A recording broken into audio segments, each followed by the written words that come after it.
लाल किला हमने बनाया, कुतुब मीनार हमने बनवाई, ताजमहल हमने बनवाया, और ये सब बनाने के बाद सबसे बड़ी मुगल बादशाह ने कुर्बानी दी। बहादुर शाह जफर ने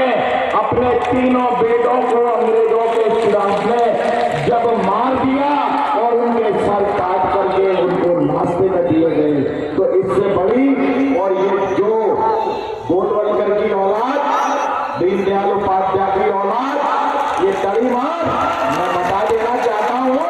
कि इनको क्या पता ये नफरत फैलाते हैं, कैसी नफरत फैलाते हैं। चंद्रशेखर भाई, मैं सिर्फ इतना जानता हूं कि आप उत्तर प्रदेश में कैसी नफरत है। योगी आदित्यनाथ कहते हैं इस ताजमहल को मकबरा बनवाऊंगा, साक्षी महाराज कहते हैं इस ताजमहल को तोड़वाऊंगा,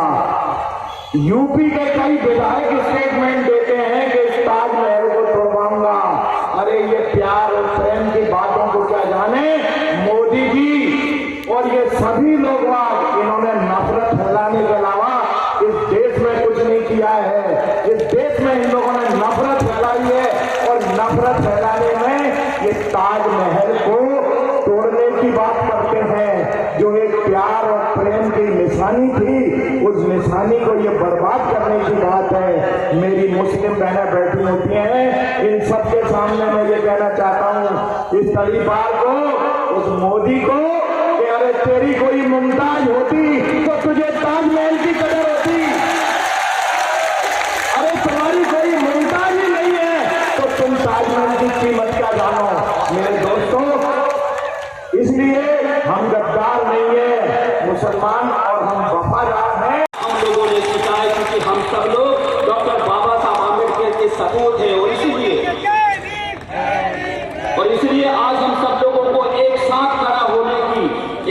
खड़ा होने का समय आ चुका है, और इसलिए हम सब लोग एक आवाज में, क्योंकि ये देश डॉक्टर बाबा साहब आम्बेडकर के संविधान पर चलता है, ना कि उनके नीतियों पर चलता है, और इसलिए डॉक्टर बाबा साहब आम्बेडकर ने इस देश को तोड़ने की कोई नीति नहीं बनाई थी। डॉक्टर बाबा साहब आम्बेडकर ने इस देश को जोड़ने की नीति बनाई थी, और इसलिए हम सब लोग एक होकर इसका विरोध करें, एक होकर इसका विरोध करके हम सभी लोग चंद्रशेखर आजाद भाई के साथ खड़े हो। और एक शेर के साथ मैं अपने शब्दों को विराम दूंगा, क्योंकि हम सभी लोग दूर दराज से चंद्रशेखर आजाद जी को सुनने के लिए यहाँ पर आए हैं।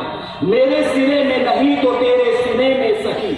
मेरे सीने में नहीं तो तेरे सीने में सही हो कहीं भी, लेकिन आग जलनी चाहिए। सिर्फ हंगामा खड़ा करना हमारा मकसद नहीं, हमारी कोशिश है कि ये सूरत बदलनी चाहिए। बहुत बहुत धन्यवाद। तैयार है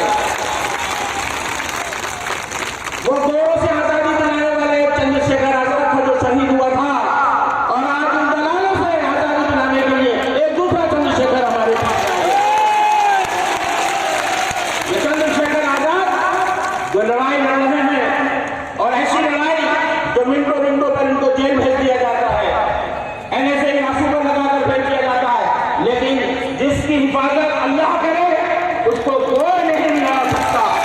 उसको कोई नहीं मिला सकता। कोई ऐसी ताकत नहीं है जो इस वक्त काले कानून को लागू कर सके। तो मैं इस बात की यहाँ पर बहुत सारे बोलने के लिए लोग बैठे हुए हैं, मैं अपनी बात को ज्यादा लंबी नहीं करते हुए हम आपसे ये बात कहते हैं, यहाँ भोपाल के अंदर भी हमारी बहनें 1 महीने से ज्यादा हो गई, ये सत्य ग्रहण मंच लगा हुआ है, यहाँ पर रातें गुजार रही हैं, ठंड के अंदर अपने बच्चों को लेकर यहाँ बैठ रही है, यहीं पर नमाजें पढ़ रही है। इनके साथ हिंदू बहनें भी हमारी यहाँ बैठी हुई हैं, वो खाने का इंतजाम करती हैं, वो पानी का इंतजाम करती हैं, हर तरह की सहूलतें हमारी हिंदू बहनें यहाँ हमें मुहैया कराती हैं। यहाँ पर सिर्फ सत्याग्रह में सिर्फ मुसलमान नहीं है, ये कानून सबके लिए बना है, ये हमको बाहर करने के लिए